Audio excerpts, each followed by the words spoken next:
Welcome to Kid Innovations. I'm your host, Phil McKinney. I am here in the studio live. I'm actually by myself this week in the studio.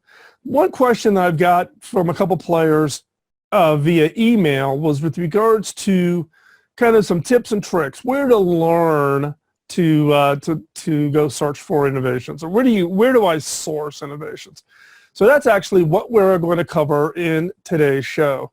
I'm going to let you in on a few secrets that I use when I am specifically going out and attempting to fill an innovation pipeline. And how do I think about the areas of innovation, and how do I actually come up with those ideas? Okay, so stay tuned. This is going to be the entire show, but it's going to be the show to give you a little bit of insight on how I have sourced ideas. Now, some of these ideas have gone on to be, phenomenally great products, some of them not so great, but the process really hasn't changed. I've just found it to be extremely useful. So what is it? How do we think about this today, or how should you think about it today? The way I think about it really about sourcing innovation is we're going to talk today about people, time, and money. If you go through all of the areas of innovation, you look at any great innovation that is out there today, and you were to say, what are the biggest areas of impact, the things that drive market adoption, drives customer acceptance, drives explosive, beyond traditional scale kind of growth, it's going to fall into one or more of these categories of people, time, and money. And we're going to talk about that today. Now, that's great. I can give you these three categories. We'll talk about these three categories, but there's a little bit more background that I need to give you. And that is, and if you've been a long-time listener, you know this. If you're relatively new to the show, guess what? I'm going to give you a 45-second tutorial on the power of questions. And the power of questions really says that if you're going out and you're trying to cause your brain to look at things in a different way, you can structure questions in such a way to cause you to go and look at things in ways you just never had anticipated. And it's this insight that I gained in the power of questions 20 years ago, which has really been kind of the secret sauce in my career. It is thinking about how you properly construct questions to cause yourself, cause your team, cause an organization to think differently than in just the traditional marching forward down a path. Now, what do I mean by the power of questions? The power of questions, if I ask you a question, you cannot stop yourself from answering it. Your brain engages, it answers the question, and then you're back listening. So I'm going to give you one example. And that example is, what is half of 13? So if I ask you this question, what is half of 13? Pause. You've answered it, 6.5. You've got the answer. Now you're back listening to me. Now, if I was giving you a math test and you answered 6.5, you'd get an A. If I give you the question of what's half of 13, you give me 6.5, and we're talking about innovation, I give you a C. Why? Because you stopped at the first obvious answer. Now, if I said, how many different ways could you answer the question, what is half of 13? How many different ways could you come up with it? So 13 spelled out as THIR, split, TEN. Roman numeral 13, split vertically is 11 and 2, split horizontally, it's Roman numeral 8 and 8. There's 13 decks in a card. The number 5 card's in the middle. Round 6 or 7, depending on your rounding rules. If you were to round the answer, there's one college professor who uses this question from my book, asks their students every semester to answer this, and in one of their classes, they came up with 31 different ways to answer this question. So the real opportunity here is around asking questions in such a way that it causes people to look at it differently. And so when we talk about people, time, and money, to really get the next level of insight is asking questions in the areas, looking at the problem differently around people, time, and money. And that's what we're going to talk about today. Now, these questions that I've come up with, what is half of 13, is a warm-up exercise that I use in many of my workshops, my lectures, when I'm teaching college courses, etc., around creativity. It's about recognizing that you can get yourself into these ruts, and breaking that rut and looking at the problem differently is where those really great insights will come from. And so this group of questions, I've collected up a whole bunch of them called killer questions. There's probably 120 questions in the card deck, and I don't have the card deck here sitting on in the studio today. It's usually around here somewhere. It's literally, 5x6 or 6x8 index cards where I've collected up questions that I think are just really great questions. And you should create your own collection of questions. If you want to use mine as a starting point, I share 48 of them in the book. There's now a card deck available. You can get all that over at innovation.tools. Any profits left over from what you purchase gets donated to charity anyways. But you can use that as kind of a starting point. But you should create questions that work for you, your organization, and your team. Why are questions such a key part of my methodologies? Well, the reality is that questions, if you ask good questions, that you will generate much better ideas, which generates much better product, revenue, product margin. If it's truly insightful, you can actually go through and take a look at all the kinds of products and services out there, and you can actually reverse engineer your way into the fundamental question that opened the insight that generated a great idea. And so the challenge or the opportunity that we want to talk about is where to begin talking today. What are maybe a couple of handful of those questions? And specifically, how do you look differently at people, time, and money? Now, why is people, time, and money such an important criteria? It's important from the standpoint of what is it that drives people to want to buy a new idea, a new product, or a new service from you? What is it? People. How much do you know about that customer? How much do you really know about them, right? How much do you really focus and target whatever innovation you're working on to really understanding what's going on in the head of that target customer? And how do you define that target customer? We're going to talk about that a little bit later. Time. Innovations that save time have huge impact. Right? I've told the story many times in the past with my mom. My mom would have never been the one to say, invent me a microwave. But when a microwave came out, she wanted it. Why? Because it saved her time. Yeah, she was a great cook, but she had other things she was more interested in doing than sitting in a kitchen cooking. And so by creating an innovation that saved her time, she got to do something that was more important for her, higher value, more enjoyable, time. Now the third one is money. How do you help people make more money, save money, better invest money, provide something of equal value but at a lower price so they can spend that money on something else? Money. That's why the real three secret focus areas that I zero in on in 90% of the innovations that I work on is around people, customer insight, time, and money.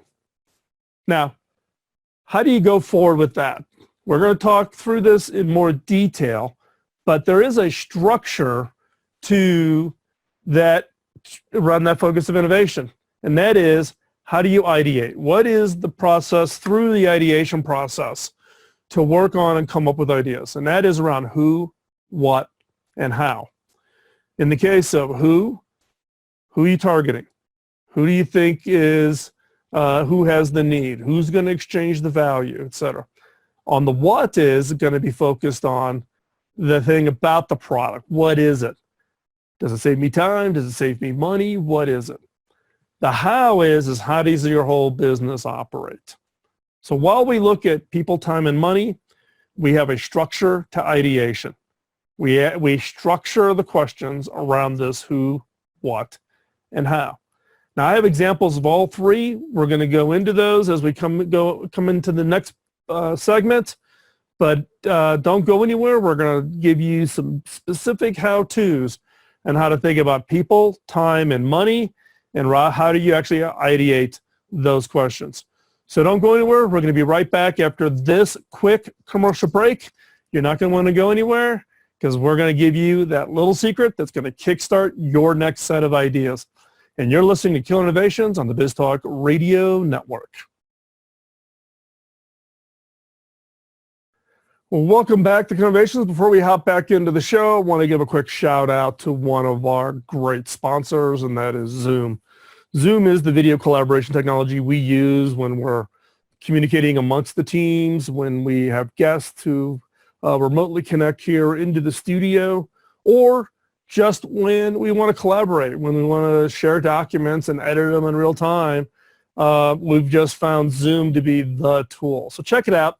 Zoom has made available a free account for all Killer Innovation listeners. You can get your free account by going to killerinnovations.com/Zoom. That free account will allow you to connect and collaborate with up to 50 people. So check it out. Go over to killerinnovations.com/Zoom and get your free account. So at the end of the last segment, I was talking about the structured ideation, about who, what, how. We're going to walk through each one and put it in context around the three areas that I focus in on, which is what? People, time, and money. So let's do the first one. Who? Who really focuses on who you build the product for? Who's going to exchange value for what it is? And two key questions that are, in the Killer Questions card deck, ones that I use almost in every workshop is what customer segment will emerge in 5 years that doesn't exist today, or what customer segment exists today will no longer be around in 5 years. Now, we all tend to want to look at customer segments in a certain way. And to be quite honest, there are a ton of companies out there that develop customer segment views. They take large amounts of data and they break them down into all these different segments. So for example, there's a company called Polk. Polk creates what they call 108 super niches. They've broken down everybody and put you in one of these 108 super niches, getting you down to very fine granularity. There's another one company called Media Target. This is used by programmers creating, movies and TV content and cable TV channels and broadcast TV and, live streaming.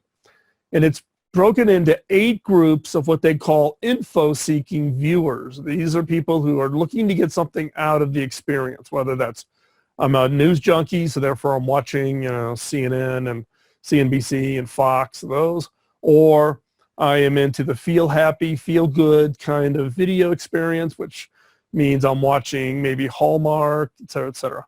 That's Media Target. Brain Reserve is another one. They've got their own segmentation, and they think about it in life stages. So where are you at in your life today? Are you a teenage child, young adult, newly married, new family, empty nesters, retirees, etc.? Life stages. Microvisions is another segmentation. And microvisions breaks down the entire population into 50 psychodemographic lifestyle clusters, as they call it.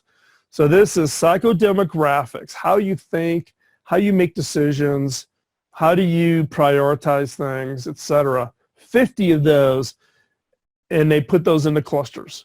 And guess what? You don't even know it, but you're in one of those because they've grouped you as a potential buyer for products or services, etc.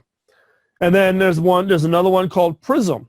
And Prism has what we call a potential rating for zip code markets. They take each zip code. So it depends on which zip code you live in, then you get grouped into. So they find that by zip code, people have similar size houses. There's a certain demographic around that location, maybe single family homes versus apartments versus it's a college campus. and they use zip code as the defining characteristic. And then there's one called the upper deck. This is a categorization of the wealthiest 10% of the population by lifestyles. So if you want to target that, they've already broken down the top 10% and put them into lifestyle categories. So I bet you're thinking that there's only one way to define your customer, and that is not the case. That is definitely not the case. Now here we're going to go through another set of examples. Now this is one way that you can look at your customers. And what I would encourage you is when you think about people, again, people, time, money, think about people, you got to find that unique perspective of who your customer is and define it in such a way that if that's your target customer and you solve their problem, that you can go find another 5 million of those someplace to sell to. How do you define the segment? And how do you make sure that that's the segment you want to go after? So here's some examples. There's a segment called yuppies. The first person who came up with this, I don't know who it is, right? But it became extremely popular. And that is, in this case, the whole definition of it being young urban professionals. And in the case of young urban professionals, those are the people who, want to dress nice, go out to restaurants, they're single, they're living the life. Now there's yuffies. Yuffies. What's a yuffie? A yuffie is urban failures. These are the people, typically could have been a yuppie, lived way beyond their means. Now they've moved back in home, they're living off the couch, living off of mom and dad. Mobies and dobies. What's a Moby and Dobie? Mom or dad, older, baby, younger. This is this trend of couples waiting till later in life to start having their kids. There's woofs. Now this is a category that I'm trying to work my way into, which is well-off older folks. People who've got their retirement figured out, they're well-positioned, they've saved their money so that when they do retire, they can live in a lifestyle that they find comfortable. Skippies. What's a skippy? Skippy is school kids with income and purchasing power. This is the #1 category consumer packaged good companies go after, whether that's Procter & Gamble or even grocery stores. These are typically younger girls, 14, 15, 16-year-old girls who have a lot of influence in the home on what gets purchased. Brand loyalty and building that brand loyalty at this stage in life is important. And then we have the sandwichers. I used to be a sandwicher. I'll probably be a sandwicher again, except they'll be a little bit different. Sandwichers are adults caught between caring for their children and their older parents. That is, you're taking care of both your parents and your kids. In my case, I don't have any kids at home, but we still have a set of parents that we'll be taking care of. And that becomes kind of a really important area of demographic as the aging population plays out. And we're going to talk about that a little bit later in today's show, about some work specifically to address the sandwicher market segment. So when we come back after this commercial break, we're going to continue on this conversation. We're next going to talk about about products and services and how to source those innovations. So you're not going to want to go anywhere. We're going to pick it up right after this quick commercial break. You're listening to Killer Innovations on the BizTalk Radio Network.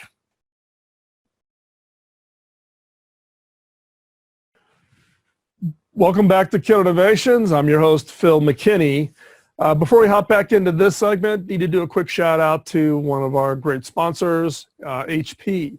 HP is the half of HP when they split into two companies focused on the PCs, laptops, printers, those kinds of wearables. There's actually a set of watches that HP actually puts out as part of some work that they've been doing on IoT and wearable technology. So the HP you think you know is not the HP of today. So you want to go over and check that out.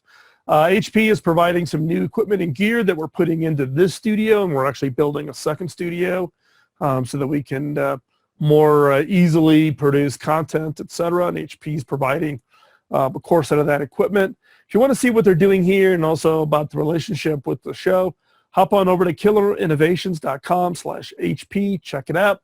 Or you can always go over just to hp.com and check out all the great new technologies and devices. They've also got a great video series over on YouTube talking about information security, both in your printers and in your devices. And we were talking during the commercial break with some of the listeners who are here on Facebook Live about cybersecurity. So you want to check that out, go over to YouTube, just hop on over to HP. Tell them where you heard about it over here on the Kill Innovation Show so they know that you're a fan of ours, and we greatly appreciate that. So let's continue on our conversation. We talked about the who in the last segment, and the who in the last segment was about who's going to buy that product of value from you. In this case, we're talking about the what, the actual shiny object, that product, that service, that thing that you are going to readily make available. So here are 2 questions that I use just out of the Killer Question card deck that I use in most early brainstorming sessions just to get the people thinking about it. First one, who does not use my product because of years of practical or special ability is required? Right? Many people think about that as a negative. Some companies, you can use it into a vanity thing. Going back to my years as the CTO at HP, the reverse Polish notation in HP calculators was used to reduce the number of key presses in order to get to a calculation. It reduced the number of keys needed in the original HP 35. Now, not everybody knows RPN, but you go out today and you see someone with an HP calculator and you look at them, then you know that they're in that camp with you because they know RPN, reverse Polish notation. Find them as a target and figure out how to leverage that. That would be one possible idea that HP could use. Second question, what products could I create out of unused assets? Look, Amazon Web Services is really an entire business model that was created because of unused assets. Lots of servers used in the holiday season, sitting idle for 9 months out of the year. Let's use those assets. Let's create a cloud service a la Amazon Web Services. Zoos use it today. Rather than paying for someone to haul around, animal manure and having it hauled away, they put it in a bucket, they put it in the gift shop, and guess what? You as a guest can buy your own bucket of animal manure and take it home and put it on your roses. They turn what is a waste or unused asset into an entirely new product. So that's great. That's a couple of questions. But when I think about products and services, when I think about products in particular, I think about it in 2 categories, time and money. Now, time is meaning saving me time. If you can save me an extra hour or 2 hours a week, we tend to think about it in traditional kinds of metrics that are human scaled, right? But there's actually ways of looking at time that you may not think are all that obvious. So how do we do that? Well, let's take it. How should you look at time, or what are some alternative ways when you use the word time? How do you think about it? So, for instance, did you know that there was actually a time measurement called shake? Now, we think of shake of like shaking hands, but there's actually, if you go and search, there's actually a unit of time called a shake. And a shake is 10 nanoseconds. 10 nanoseconds is a shake. How about a jiffy? Yep, there's actually a measurement of time called a jiffy. How long is a jiffy? A jiffy is 0.01 seconds, 1/100th of a second. That's a jiffy. How about a micro fortnight? Now, this is actually a term in computer science. So if you're a geek, you probably know about this. If you're not a geek, maybe not. This was one left over from the early days of electronic computing. Micro fortnight. A micro fortnight is 1.2096 seconds. So it actually was a tick of a clock way back. Then it got standardized into a specific unit of measure. 1.2096 seconds is a micro fortnight. How about a Planck time? Do you know what Planck time is? I didn't. I had to look this up. It's light to travel 1 plank length. See, this is you're going to be able to take these and you're going to go into a bar and you're going to win lots of drinks with bar bets. Because I'll bet you 99% of the people you talk to aren't going to know these as trivia questions. How about a femtosecond? Femtoseconds, decimal version, it's, you get it. But did you know that a femtosecond, it's the time for a supersonic plane to travel the distance of 1 atom? Of 1 atom. And how about galactic year? Now, if you're a Star Trek fan or Star Wars, etc., what is a galactic year? Galactic year is measured by how long does it take the entire solar system to make 1 complete rotation. And that is 250 million years. So we've gone everything from a femtosecond to a shake to a jiffy to a Planck time, microfortnight, all the way out to a galactic year. Why am I going through this? The reason I'm going through this specifically is in order to, challenge you to think in different units of measure of time, right? It's not always about just saving an hour, saving 10 minutes. Is 10 minutes valuable? Is 5 minutes valuable? Think about time differently. But fact is time is perishable. You can't put it on the shelf. You can't pause it. You can't collect it and use it up later. It's a disposable unit. And so therefore, it's highly, highly valuable. It's so valuable, we find 10,000 ways to measure it. Shake, jiffy, Planck time, femtosecond, because it's such a way that just drives our days forward. We can't stop it. You can't pause it. You can't save it. And so therefore, your target buyer of your innovation is hugely passionate about time. Make them more efficient. Do things twice as fast. Give them more free time. Give them more value for the time they commit, getting them something that allows them to charge more for their time because now it's so much more valuable. Time is value. It's valuable to the person. It's valuable to their employer because they're paying for that time. Think about time in ways that you just normally have not thought about time. Focus on money. How can you value for money be defined? And here's another set of fun examples. A dosh. Do you know what a dosh is? I had to look this one up too. Someone used it on me and I didn't know what it meant.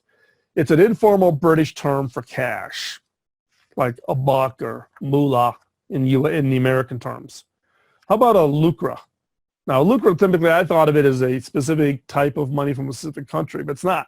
It means money for doing something bad, typically money for doing something illegal. You do an illegal act, someone pays you cash for doing that illegal act, it's a lucre, L-U-C-R-E. How about a fiat? What's a fiat? Fiat is value not derived from any intrinsic value. The government by fiat determines the value of the dollar. It's not backed by gold, etc. Now here's one, signage. It's the profit from producing currency, right? How much does it take how much is that dollar worth? It's worth $1 and it cost you 10 cents to make. So the signage, or the profit from producing currency, was 90 cents. How about the Big Mac index? Measure for purchasing power parity between two currencies. And then we have leprosy money. Special money circulated only in leprosy sanitariums. Another way to look at it uniquely. Don't think about it in the same standard way. We got to step out, take another quick commercial break. When we come back, we're going to pick up this conversation a little bit on time and money and then continue on our conversation on this. So don't go anywhere. We'll be right back. You're listening to Killer Innovations on the BizTalk Radio Network. Welcome back to Killer Innovations. We're coming into this last segment. We've been talking about people, time, and money being kind of my secret sauce. So when I'm looking for innovations, that's where I go look. I'm looking for innovations that really address a very well-defined segment, customer, how I define that customer. And I don't use segments defined by others. I create my own segment, my own definition but I do it in such a way that if this proves out, I can go find another 10 million of them. Time and money is what people value, right? Time, make me more productive, save me time, etc. Value, meaning I'm going to exchange value for you to get something in return. So now that you've got an idea, what's my other secret sauce? My other secret sauce is the pitch. How do I pitch to get funding? How do I pitch to get ongoing support? So what I'm going to show you here, and I apologize for those of you on the radio, if you're watching on Facebook Live or you're watching this on YouTube or you're watching the edited version of this after the fact, you'll be able to see this. I'm only going to do a couple of minute clip of what I call a vision video. These are videos that I create, my team creates, that we work on to actually tell the context of the ideas and innovations we're working on in the context of how it's going to impact people's lives, why people should be excited about it. So hold on here one second. We are going to now start this video. Again, I apologize. If you're on the radio, you're going to listen to the audio, which is fine. It's an older gentleman narrating his own perspective of kind of an aging in place. I kind of maybe gave a little bit of it away, but here we go.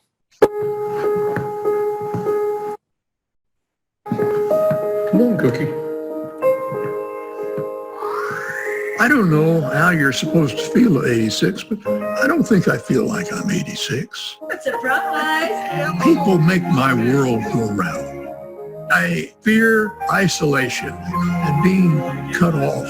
If I am alone somewhere and I have no one to talk to, no one to share anything with, I bet you I would just dry up and blow away. I call this my smart house. I got sensors in all the rooms. I swallow them. I wear them. Doc knows what's going on with me. I don't have to go to the clinic anymore. I call him up. He's not back in the horse and buggy days. Looks like you had a pretty active week, huh? I'm feeling it too. Hey guys, how do you like your... Knowing I got eyes on me gives me the confidence to keep me being who I am, doing what I want to do. Frees me up, takes the worry away. So what is this? This vision video is work that we've done called The Near Future, A Better Place. It's about innovations to help people age in place. So thinking about the demographic, the segmentation, that portion of the population that's aging has disposable income, right? So they've got money to spend, wants value. The value for them is independence. The time component is to make it natural, make it that they have that independence without a lot of overhead and a lot of burden. Now, I've only shown you, maybe not even a 90-second clip here of this film. I'll embed it into the show notes over at killinnovations.com. I'll give you one little hint. The actor you just heard, or if you happen to be watching this video that you just saw, is none other than Rance Howard, Ron Howard's dad, who ended up becoming part of this project to tell the story of aging in place and what we could do via technology to make it so that people can live a long and independent life rather than in the history of being shuffled off to nursing homes and nursing facilities. So this is an example of a pitch video. This is extremely high quality, high production value. You don't need to go crazy like that. But I've done these vision videos since 2006. You can go to filmmckay.com, just search for vision video, and I've got the entire collection of all the vision videos that I've done over my career. I tend to use the same team. So the team that did this one is the same team that did the vision videos like Roku's Reward back in 2006. So check those out. That's one way to tell a story and make it really, really compelling and have people understand kind of what's in your head to what is going to be the impact on people's lives.